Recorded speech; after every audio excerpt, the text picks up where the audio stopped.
Once I understood how flavors are built, recipes stopped being rules and started being suggestions. Chili is one of the easiest ways to learn this. Not because we need another chili recipe, but because it's so familiar and forgiving and rewards great technique immediately. This dish is inspired by my time in Texas, and I'm gonna show exactly how to build deep, layered flavors with super simple ingredients.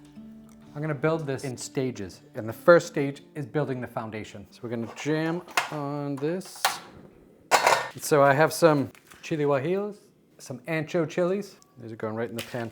I also have 4 or 5 chile de árbol. So these are just the chili peppers, and these are gonna add a lot of heat, whereas the anchos will add a little bit of smokiness, and the guajillos will add a little bit of a sweetness. I'm also gonna add 1 jalapeno, 3 cloves of garlic, and 2 tomatoes whole. Now you can use canned tomatoes here, but I am gonna use whole in this. I just have them in the fridge. Otherwise I would use canned, but I wouldn't add the can to this. We're just gonna toast these off. Boil some water, tongs. And you just wanna toast these. Really draw out the flavors. And the chilies will definitely toast first. I don't wanna burn them because burning will ruin it. I just wanna really draw out some of that toasty, smoky flavors. Good to keep an eye on this because it doesn't take too long. And you can start smelling, it smells delicious. I like having the tomatoes on here because you can hear the sizzle, so I know that pan's super hot and these are starting to get golden brown. The small chilies first. Once these are nice and toasted, I'm just gonna take them, put them on the cutting board for a minute. You can see the browning on the tomatoes happening. And it doesn't take too long, so it's good to just keep an eye on these and watch them as they're going. The garlic has a nice little toasty right into the... I'm gonna pull off the tomatoes. They're gonna go in this bowl, along with the jalapeno that's nice and toasty. If you have gloves, I would use gloves. These open. Just take out as much seeds as you can. And then once you're finished with these, pop them in the bowl. And do that with all these. I'll leave the seeds in the little ones, just for some added heat. Just clean up that water boiling. I'm gonna soak all of this. And I'll let this soak for about 15 minutes. So it's been 15 minutes. I'm gonna add everything right to this. I'm not gonna use this liquid, so I'll do a quick strain so I don't lose the garlic. So I don't wanna use the liquid because it's too bitter. I'm all set with the bitter. So we have everything in here. We have the tomatoes, the jalapeno, the 3 kinds of dried chilies, and the garlic. Jalapeno right here, the one that we toasted, that's going in as well. We need something sweet to balance the spice and the bitterness. I'm gonna add 2 tablespoons, 2 big ones, brown sugar, and then also about a 1/4 cup of apple cider vinegar.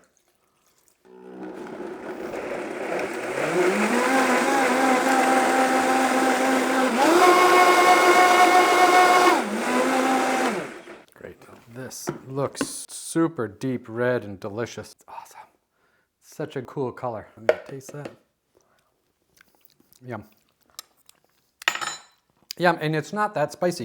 So this right here is a delicious chili sauce on its own.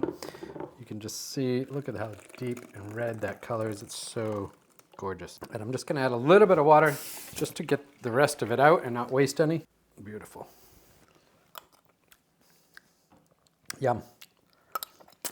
Yum. I'm gonna set this aside as one of our parts of our mise en place. So for this first foundational stage, just remember, toast, soak, blend, and taste and adjust if needed. The chili it's what the dish is called. It's really important that I focus a lot of attention on building that base foundational flavor.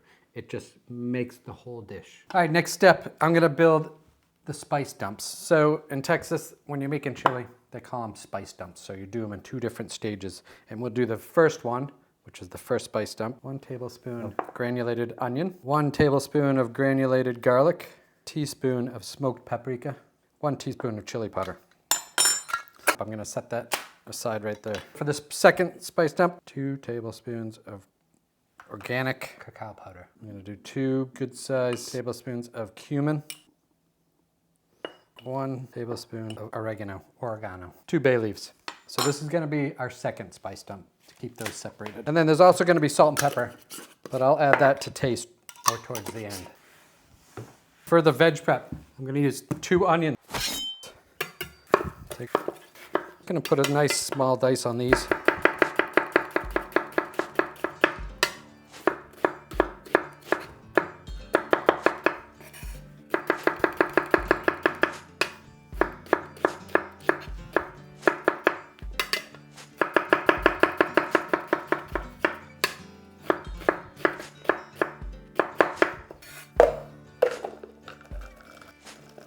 All right, so we have our veg prepped, onions diced. So we're gonna work with the proteins, and today I'm gonna be using extra firm, super firm, double extra firm tofu. And all I did was wrap it in a towel to take the moisture off the outside of it.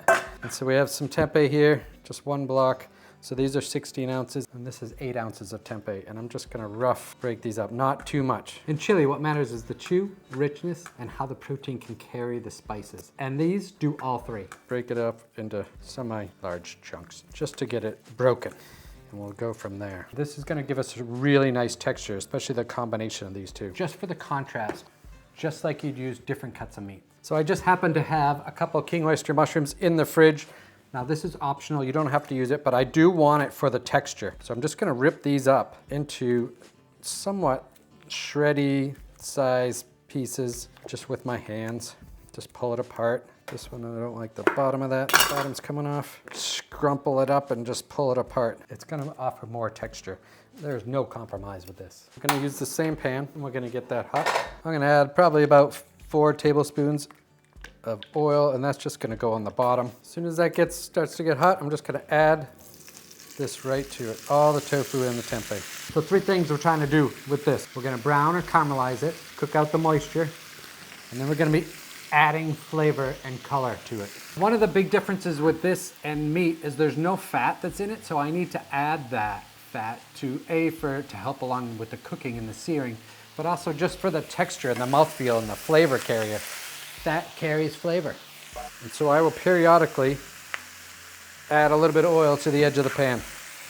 But this is gonna take a few minutes because I'm looking for a really nice browning. Yeah, so there's quite a bit of water in the tofu, so we are gonna take a few minutes to do this. An optional way is to do it in the oven as well, to roast it. But I prefer to do it on the pan because I feel like I get way more flavor and I can season it as I go. And then it's not just drying out. I'm replacing some of the moisture with some of the fattiness of the oil that will add to the texture and is part of the whole building process.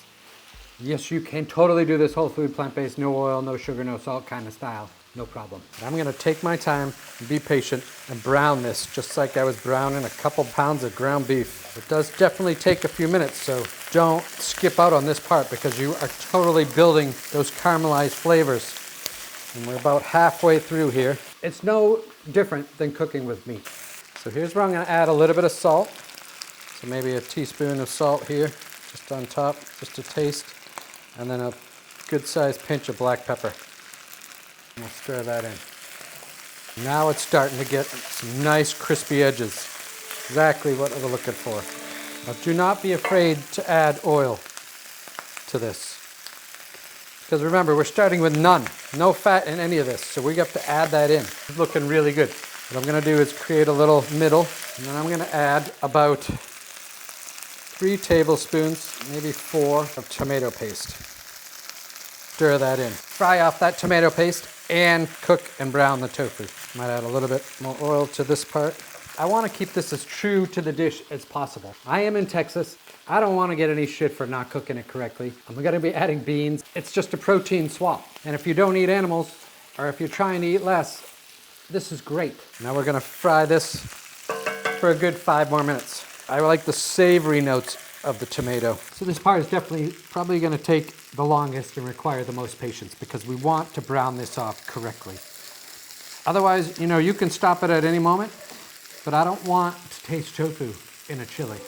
I wanted to just have the texture and chewiness and richness just like I was eating chili when I was younger. And I used to make a lot of chili. There's so many different ways to do it. I find this is a more adult, very Texan, closest to the authentic that I can do without adding animal products. Gonna shut this off, add it right to this bowl. And now, yes, you could do this all in one pot, yes, but I want to take the opportunity and show you how to build the flavors. Rinse this out a little bit. This gives me an opportunity to just scrape anything that might be on the pan, and I'm just gonna add it right to it. And just as important to me is making sure I take care of my equipment so I'm always able to use it. A little bit of oil, wipe out anything that's in there. Now all I did was rinse this, and now I'm just taking care of the pans. Ready for the next time. Now look at these crumbles. This is fantastic, super meaty. I'm just gonna give it a little taste. Yum. Nice. Some resistance there, some crispy bits. Definitely taste the browning from the pan. Perfect. All right, so we have our layers. We have our chili, which is great on its own. We have our spice dump number 1, spice dump number 2, our ground protein, and the onions ready to go. Let's start on building the chili. I'm gonna use my big cast iron. We're gonna get this cranking up on a medium-high heat. Add a little bit of oil.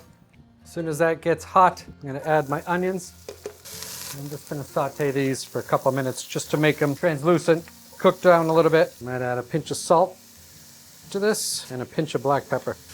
Seasoning as we go. Here's also where I'm gonna add this first spice dump.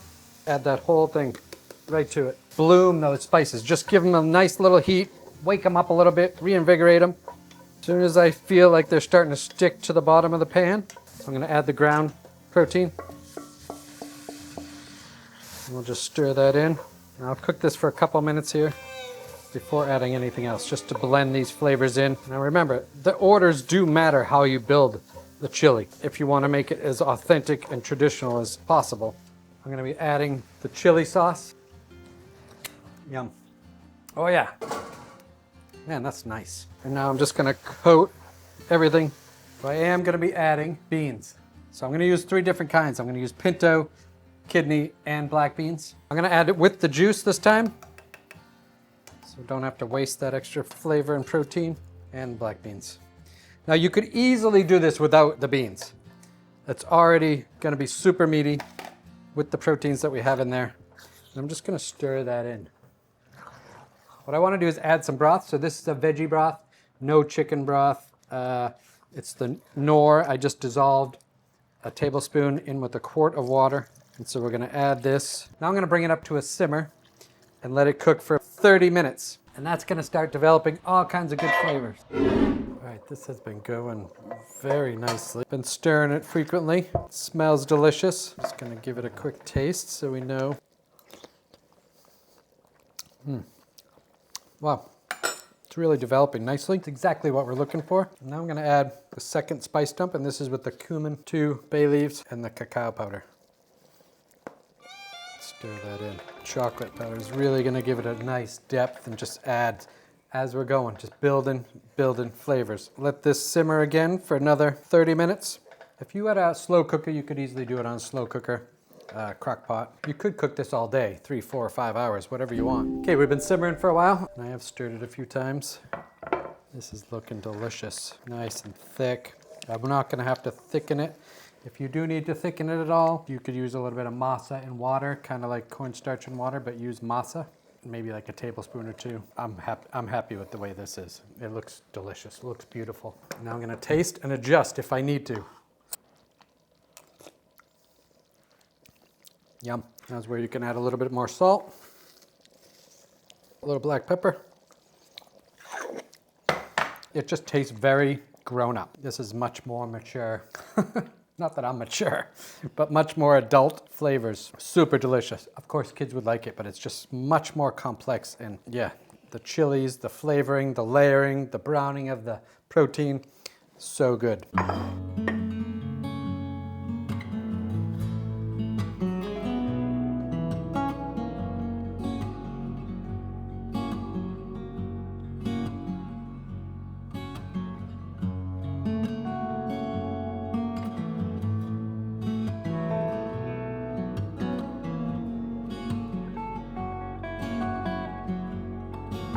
Yes, delicious, amazing, smells so good. I always do mine with a little bit of condiments, jalapenos and serrano peppers here, some diced onion, and then I use the forager yogurt, unsweetened.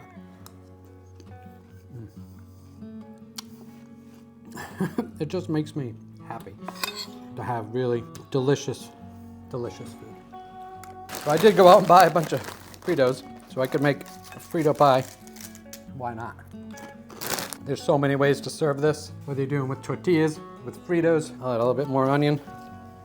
Yeah, this is a lot of food, but I haven't eaten all day. I've been just doing this recipe. A little bit more serrano. I like it spicy. And then some more of that forager yogurt on here. And that is a stacked meal right there. That looks delicious. I'm super excited to be eating. It's how you combine being a grown-up with loving the flavors of being a kid, except they're super complex and super, it's just super good. Good. Oh, good girl. If you guys like this recipe, please check out these ones over here because I have a lot more coming up, especially in the new year once I get to Vermont. And if you didn't see the last video, check that one out because it'll explain what's going to be happening over the next month or two. And I will see you soon. Oh, look at you. Oh, I love you.